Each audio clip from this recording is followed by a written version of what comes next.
Minister.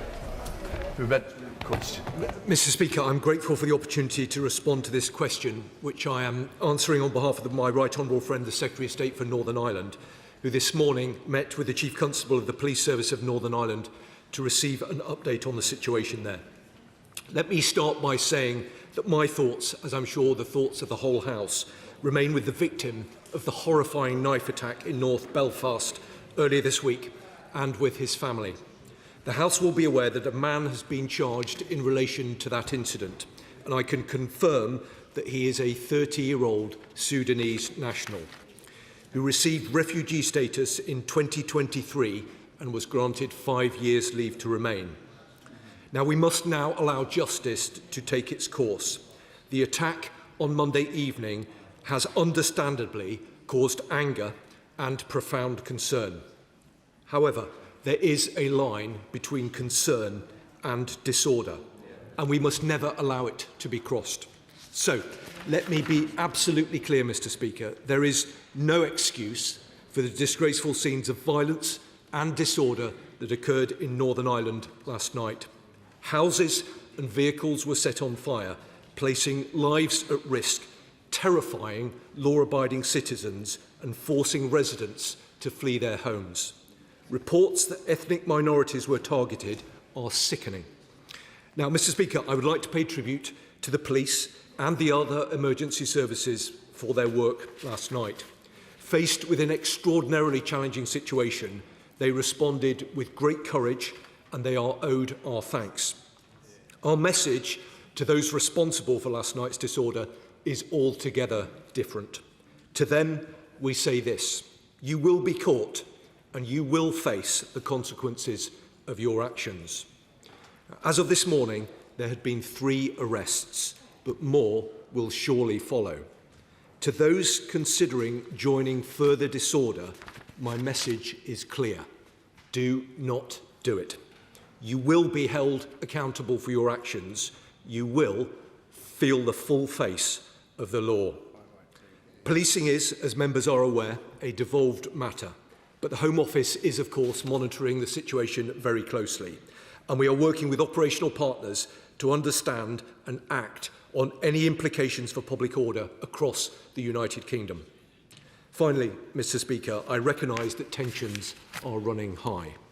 At times like this, there is even more onus on us all as the custodians of our democracy to respond with unity, to choose our words and actions with care, and to uphold the first duty of the state, maintaining order on the streets and keeping the public safe. Because the shameful scenes that we saw last night are not who we are, and they never will be. Thank you, Mr Speaker. It has been a shocking 2 days in Northern Ireland. The horrific knife attack in North Belfast has left a man fighting for his life and an entire community distressed by what they've seen. Justice must, of course, take its course and deliver for that victim whose family have asked for calm. But last night brought further outrage.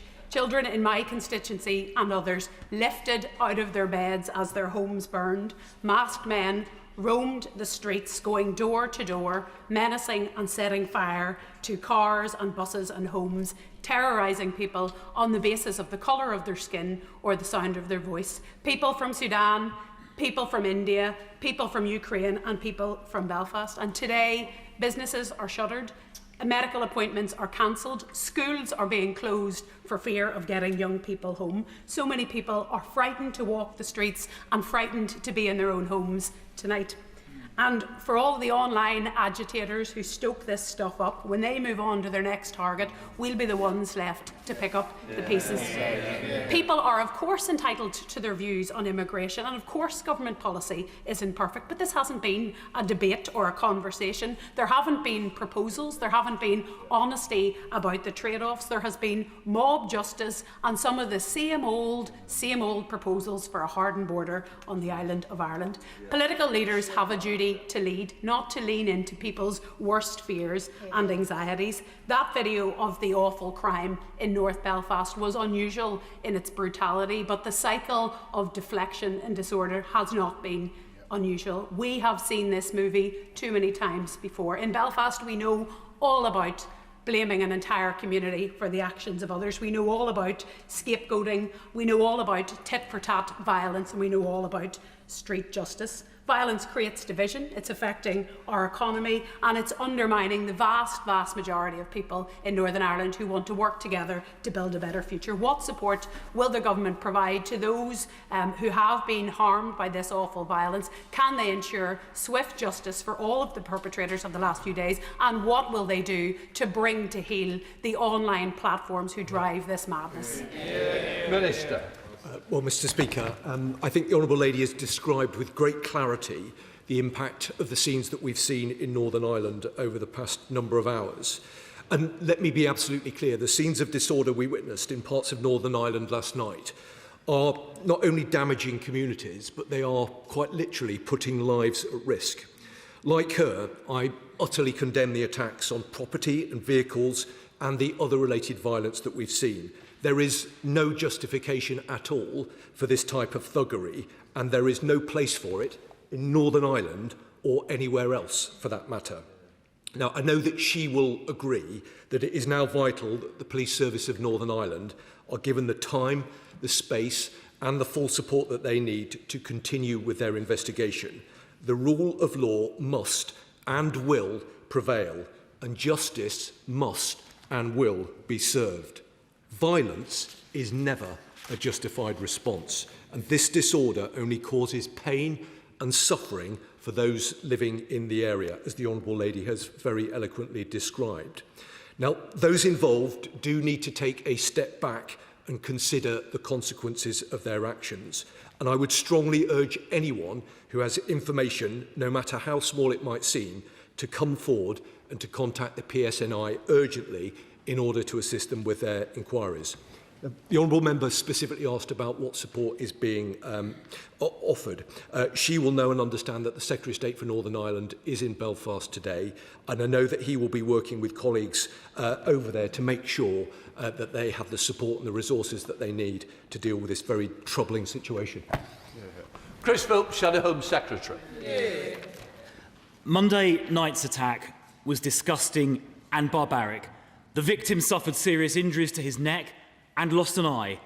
The thoughts of the whole house, I'm sure, are with him. I thank the police and emergency services for responding and pay tribute to members of the public who so bravely intervened. I commend the police for confirming the suspect's identity swiftly, because full transparency in these cases is vital. Can the Minister confirm PSNI will have all the resources needed to deal with these issues? We've all seen the footage of the appalling attack featuring a Sudanese illegal immigrant. But let me be clear, violence of any kind in protest is never justified. Innocent people should never be targeted, and nobody should ever set fire to houses or cars. Speaking as a father, no one should ever feel unsafe in their homes. The police, I hope, will bring the perpetrators swiftly to justice. I do understand, though, why people are angry. The suspect came into the UK illegally. He should never have been here in the first place. Mainstream politicians must now understand how angry the public are about mass illegal immigration. If mainstream politics does not stop this, the public will turn elsewhere. Since the election, 73,000 people have entered the country illegally via small boat, mostly young men. Many have committed serious crimes. I recently met the mother of Rhiannon White, a young woman brutally murdered by a Sudanese small boat migrant. There have been multiple rapes and sexual assaults, with victims as young as just 13. I've come over time to realise there is ultimately only one way to end illegal immigration: by leaving the ECHR so we can deport all illegal migrants on arrival. Then illegal migration will stop, and these appalling crimes with it. Minister.